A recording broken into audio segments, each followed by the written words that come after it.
Bonjour, aujourd'hui je voudrais vous parler de la pleine lune. La pleine lune du 20 septembre. En fait, c'est le 20 septembre vraiment à la fin de la journée puisqu'il sera 23h55, donc pratiquement minuit. Ça veut dire que pour la France, par exemple, étant donné que nous avons 2 heures d'avance sur le GMT, ici c'est l'heure GMT, Greenwich, eh bien il sera presque 2 heures du matin, 2h moins 5 du matin, le 21. Voilà, pour le reste du monde, vous faites votre petit calcul comme d'habitude, parce que ça vous permet d'obtenir un thème qui a le mérite d'être domifié, comme on dit, c'est-à-dire que vous avez un ascendant et des maisons que vous pouvez utiliser pour interpréter ce thème par rapport au vôtre ou pour mieux comprendre un petit peu ce qui peut se passer dans votre région. Voilà, alors je vais parler de ce thème qui est assez intéressant, comme vous allez pouvoir vous en rendre compte. Cette pleine lune se produit sur l'axe Vierge-Poisson, avec la lune en Poisson et Neptune, ici, dans le signe des Poissons également. Donc il y a ce qu'on appelle une conjonction avec la lune, qui est assez importante, comme on verra tout à l'heure. Et là, on a évidemment le Soleil à la fin du signe de la Vierge, à 28 degrés, 14 du signe de la Vierge, et Mars qui n'est pas très loin, au début du signe de la Balance, à 3 degrés 53 de la Balance. Donc il y a avec Mars aussi une énergie qui se combine et qui peut donner lieu à une augmentation considérable des risques de tension dans votre vie, mais dans le monde aussi, bien sûr. Et ça peut s'exprimer au niveau météorologique, on a l'habitude de ça maintenant, malheureusement, et puis au niveau aussi des mentalités et des comportements humains. Il ne faut pas oublier que le signe des Poissons représente la religion, donc tout ce qui revêt un caractère religieux peut devenir plutôt intense pendant cette période à cause de Mars, qui est quand même le dieu de la guerre. Alors, je vais faire un tour d'horizon de cette carte du ciel, mais avant, je voudrais quand même vous rappeler une petite chose, c'est que 2 webinaires, c'est-à-dire 2 séminaires en ligne, 2 webinaires sont prévus en septembre et en octobre.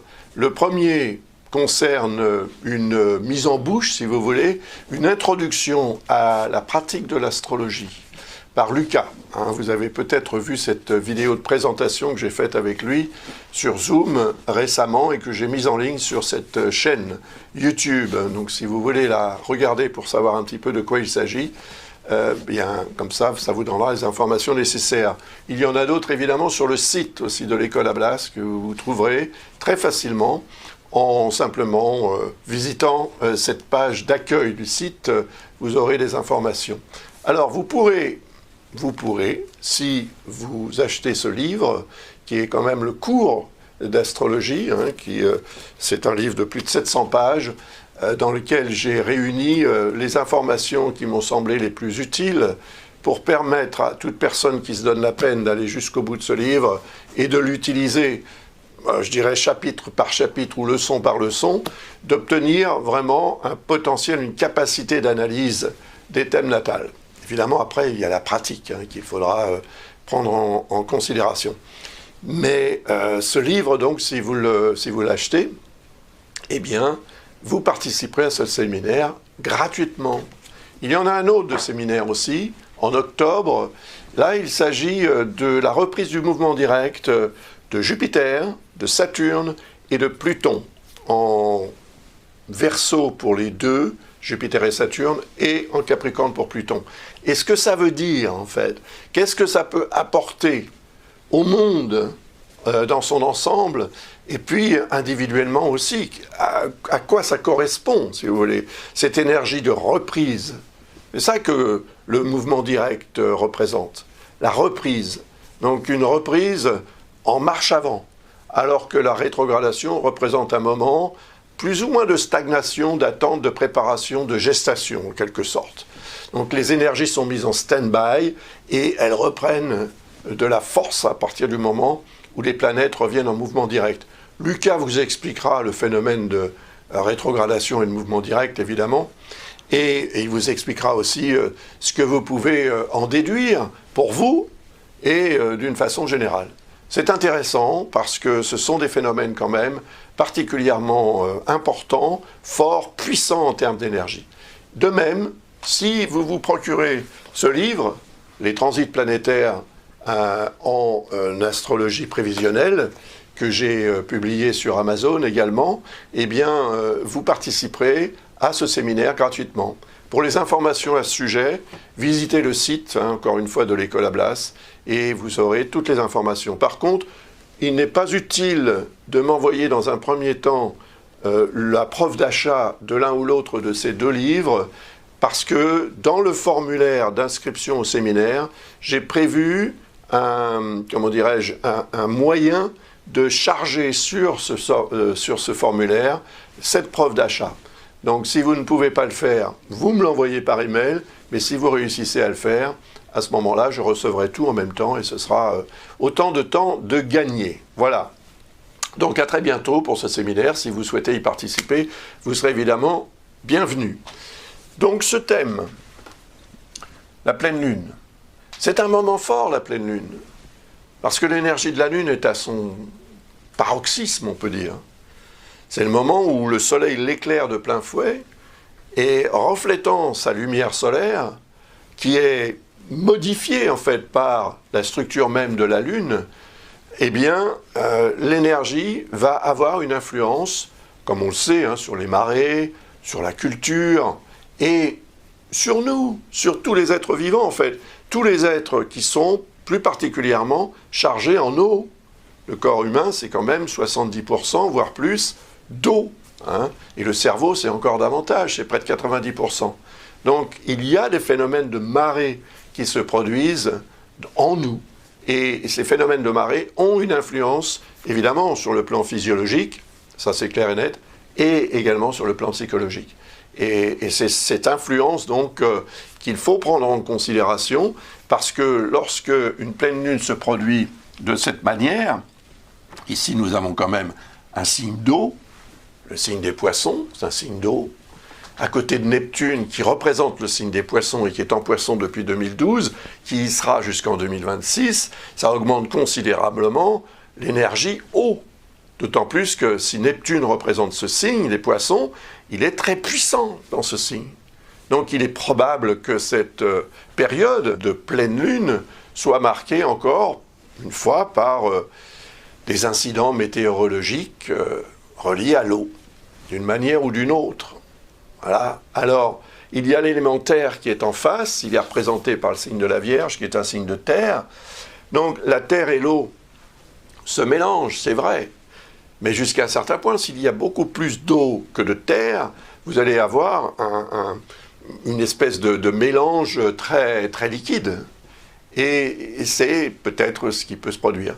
Après, au niveau des mentalités, c'est-à-dire des comportements humains plus particulièrement, eh bien, le signe de la Vierge se veut rationnel, sens du détail, focalisant même parfois trop sur les détails plutôt que sur l'ensemble auquel ces détails appartiennent.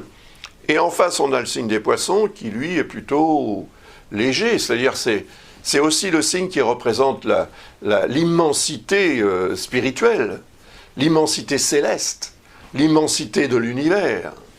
Et les natifs des Poissons ont souvent accès par feeling, par sensation, par sixième sens même, à des plans de conscience et à des plans d'énergie qui sont très différents de ce que peut capter le signe de la Vierge. Parce qu'en ayant les pieds sur terre, la Vierge se veut rationnelle.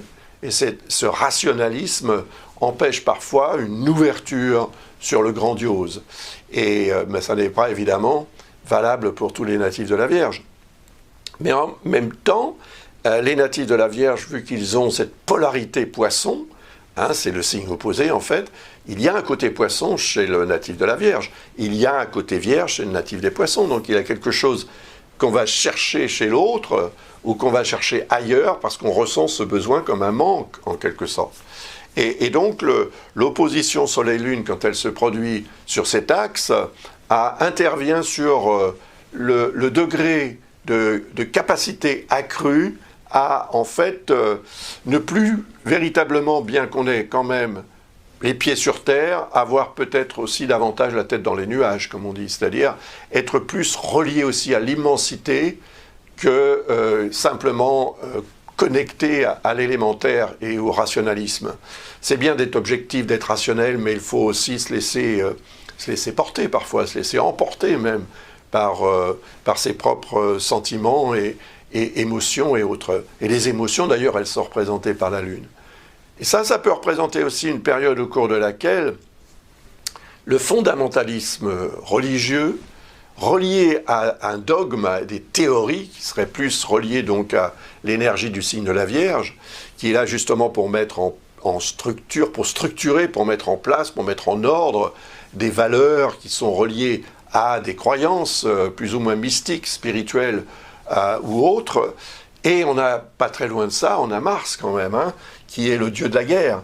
Donc il va aussi intervenir, même s'il n'est pas vraiment opposé à la Lune, parce que c'est ce qu'on appelle un faux aspect ou un aspect caché, étant donné que la balance dans laquelle se trouve Mars n'est pas opposée au Poisson, mais au quinconce du signe des Poissons, donc c'est un petit peu différent. Il n'empêche que la Lune, elle ne va pas traîner dans le signe des Poissons, puisqu'elle est ici à 28 degrés du signe, il reste 2 degrés pour passer dans le signe suivant en Bélier, et 2 degrés pour la Lune, ça correspond à 4 heures, puisque la Lune se déplace d'environ 1 degré toutes les 2 heures. Donc 4 heures plus tard, elle transite le signe du Bélier, et elle va transiter ce signe du Bélier pendant 2 jours et demi.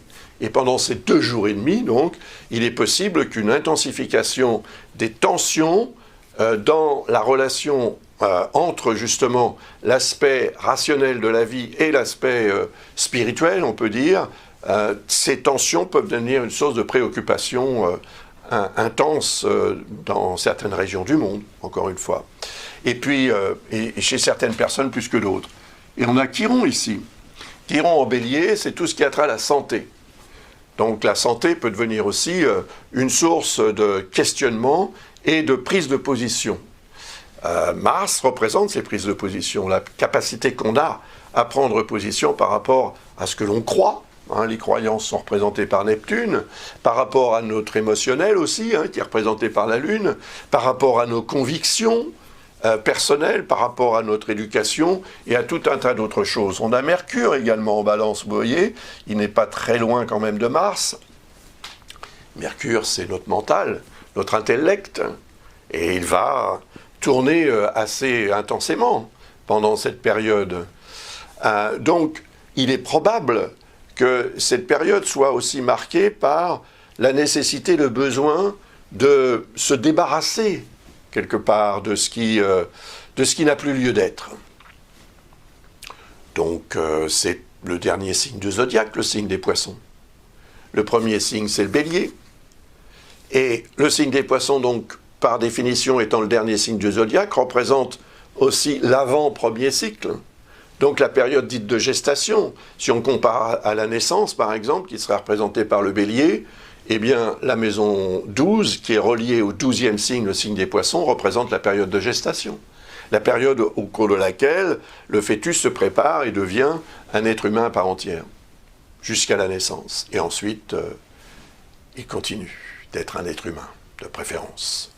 Mais bon, le fait est que cette période est intéressante, mais elle est aussi préoccupante. Pourquoi ? Parce que, justement, ce signe des Poissons représente ce que l'on a tendance à croire. Et ce que l'on a tendance à croire, je le répète assez souvent, n'est pas forcément le reflet de la réalité. Il faut donc se méfier, fondamentalement, de ses propres croyances. Il vaudrait mieux vérifier concrètement que ce que l'on croit est vraiment le reflet de la réalité. Sinon, il y a un gros risque de déception, mais au-delà de ça, il y a aussi un risque d'erreur.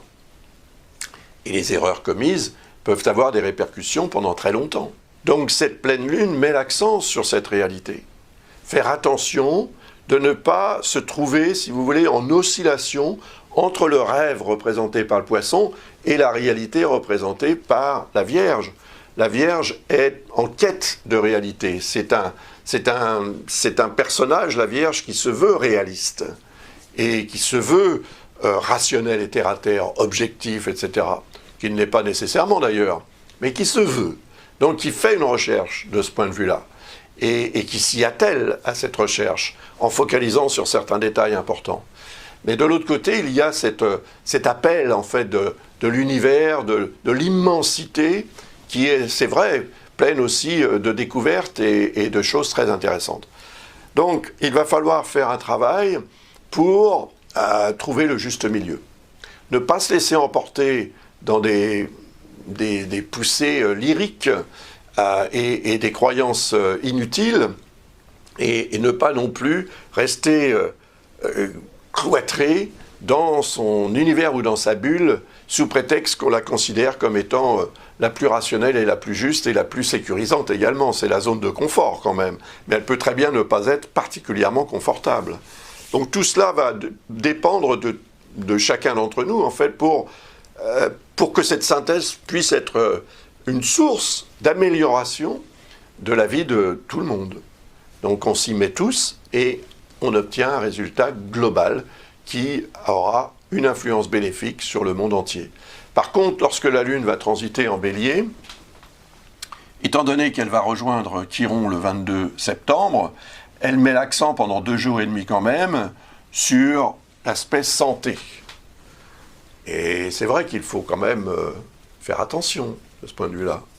Il faut préserver la santé, de manière à garder, conserver son énergie vitale au meilleur de ses capacités, pour que cela ait aussi une incidence sur le mental, en fait, sur le moral, sur l'enthousiasme et sur tout ce qu'on veut réaliser dans la vie.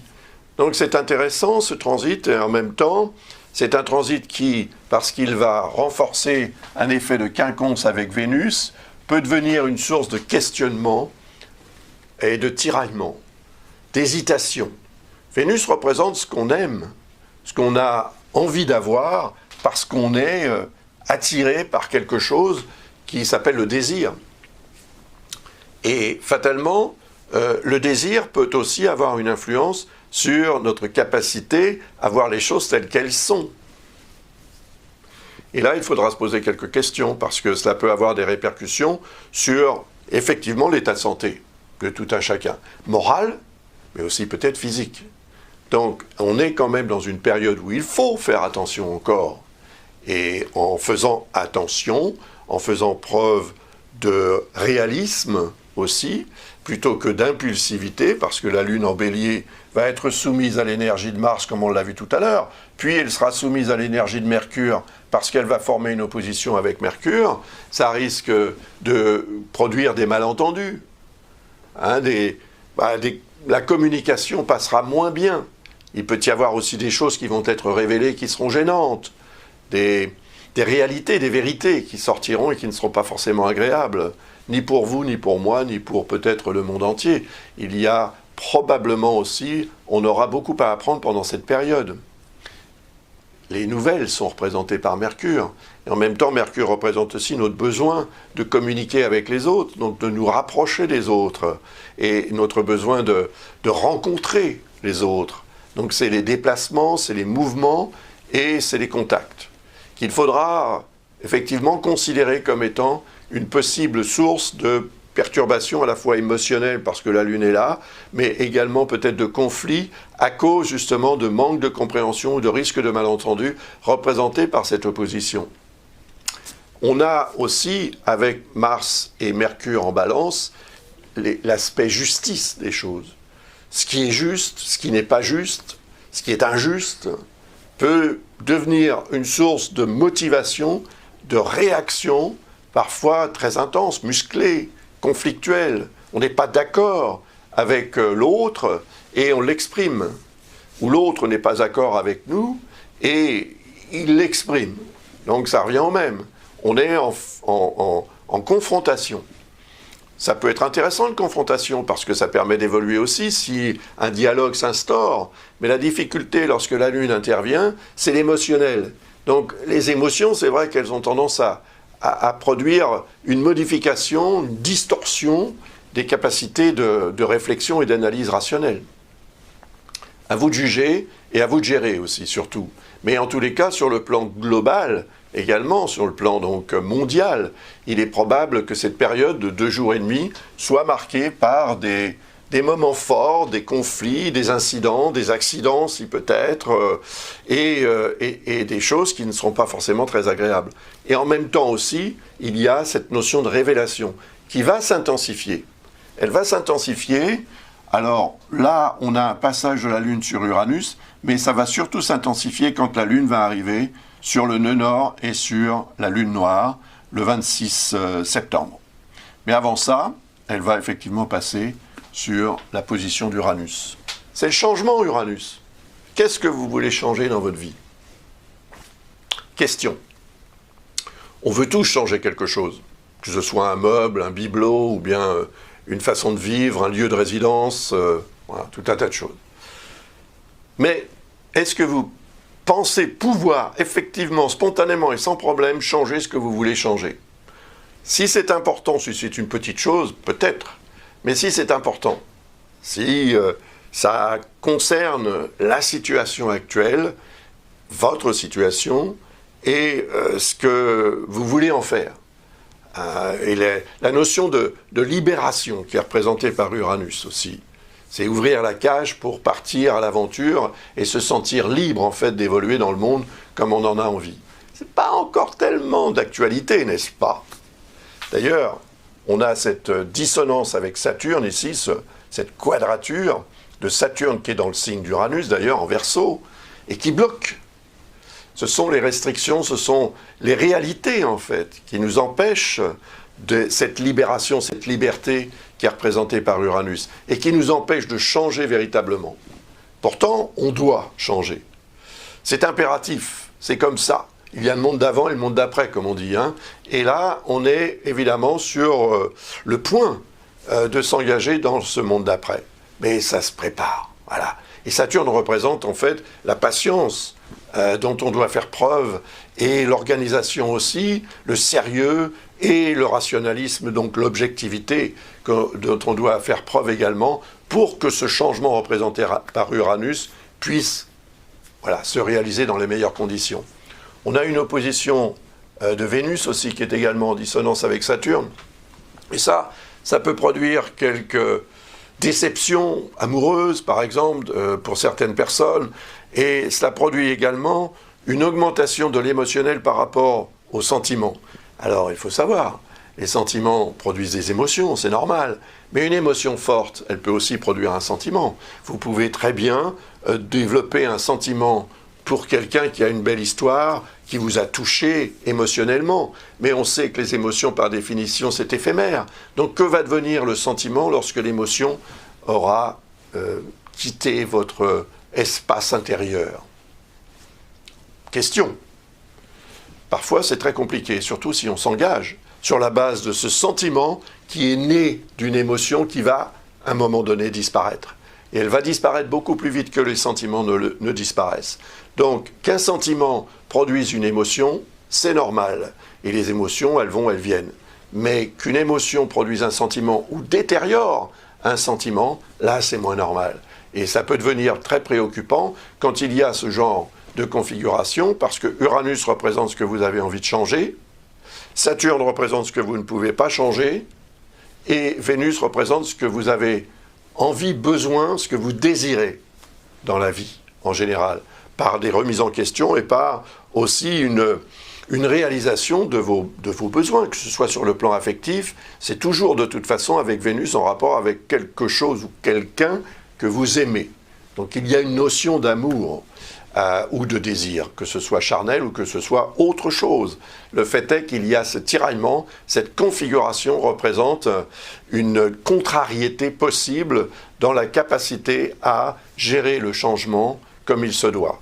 Et comme la Lune représente l'émotionnel, quand elle passe sur Uranus, elle peut déclencher effectivement un fort besoin de changer les choses, une déstabilisation en fait du moi et de sa fonction dans le contexte où vous vous trouverez à ce moment-là.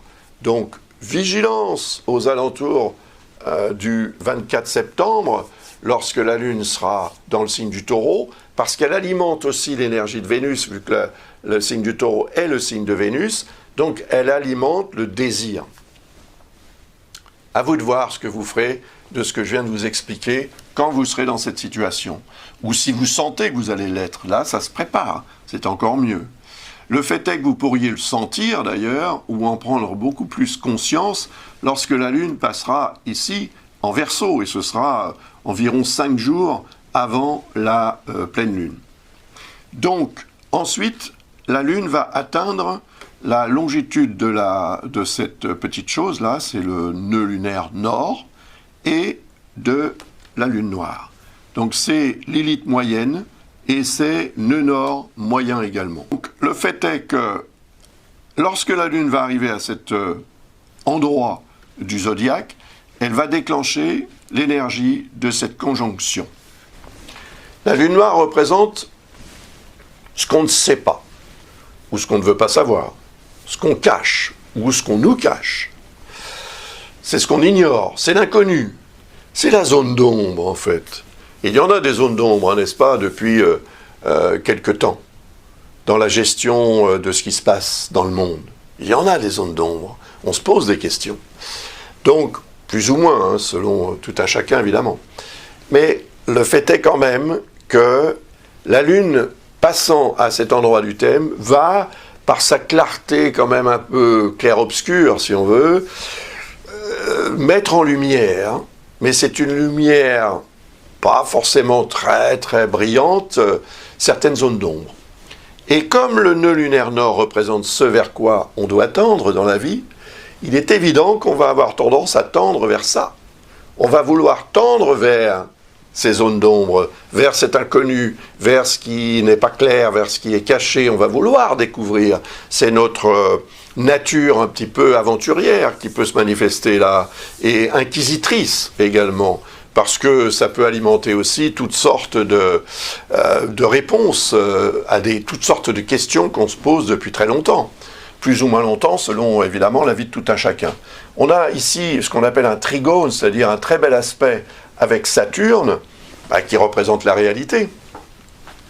Donc si on est réaliste et qu'on s'aventure dans cette zone d'ombre, dans cet inconnu, on peut effectivement espérer y trouver quelque chose de concret qui nous permettra d'avancer. Le nœud lunaire sud, qui est opposé automatiquement au nœud nord, lui représente ce de quoi on doit se défaire pour alléger un peu son véhicule existentiel, de manière à aller vers ce nœud nord.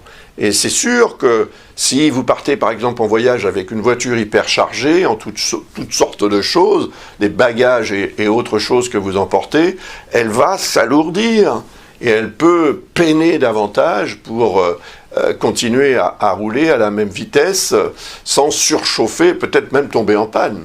Voyez ? Donc le véhicule existentiel, c'est la même chose. Au bout d'un moment, il faut se dire, voilà, ça, j'en ai plus besoin, ça fait trop longtemps que ça dure, ça fait trop longtemps que j'ai ça dans mes placards, etc. Et je vais m'en débarrasser pour alléger aussi, non seulement mon véhicule existentiel, mais mon atmosphère. Vous voyez ce que je veux dire ? Ça veut dire que vous allez pouvoir, en fait, vous sentir plus à même de respirer. Et c'est ça qui peut vous permettre aussi de comprendre, de faire cette sorte de lumière sur ce que vous ne comprenez pas peut-être encore aujourd'hui, sur ce que finalement vous n'avez pas encore découvert et que vous découvrirez peut-être aux alentours du 26 septembre. La Lune va séjourner 2 jours et demi dans ce signe, donc jusqu'au 28, elle sera en Gémeaux. Et puis après, elle va continuer son périple jusqu'à ce qu'elle atteigne la position du Soleil, qui lui ne sera plus là, bien sûr, puisqu'il sera en Balance, mais l'énergie de cette conjonction reste là. Elle est imprimée là, dans l'immensité céleste, si vous voulez. Donc, la Lune arrive ici pour créer, en fait, un déclenchement de l'énergie de cette pleine Lune. Mais elle n'y sera plus, la Lune, là-bas, évidemment, puisqu'elle sera en face.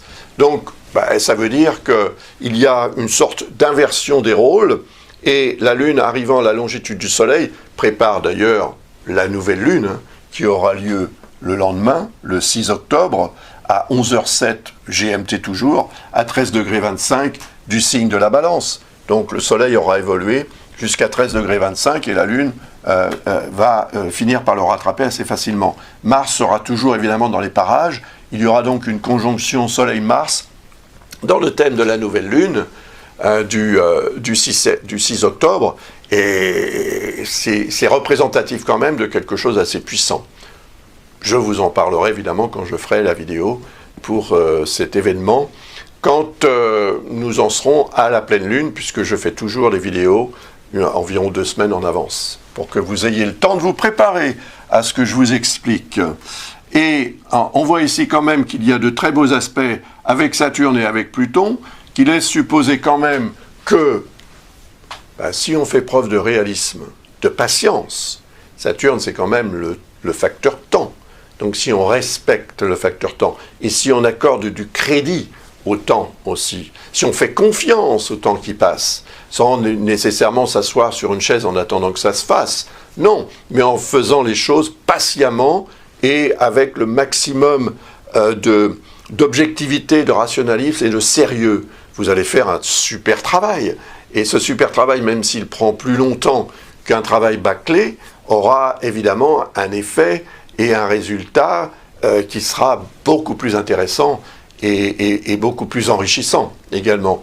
Et puis Pluton, qui est en harmonie également, permet de penser que c'est non seulement la patience et la détermination, l'endurance, etc., mais c'est aussi la capacité de régénération et la capacité à aller au fond des choses. C'est ça qu'il va falloir faire aussi pendant cette période, aller au fond des choses pour vraiment débusquer la vérité telle qu'elle doit être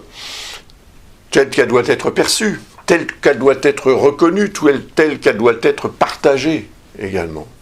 Donc il y a une notion de challenge, il y a une notion aussi de tiraillement entre le pour et le contre, c'est ça aussi l'opposition entre le Soleil et la Lune, c'est le yin et le yang qui s'opposent.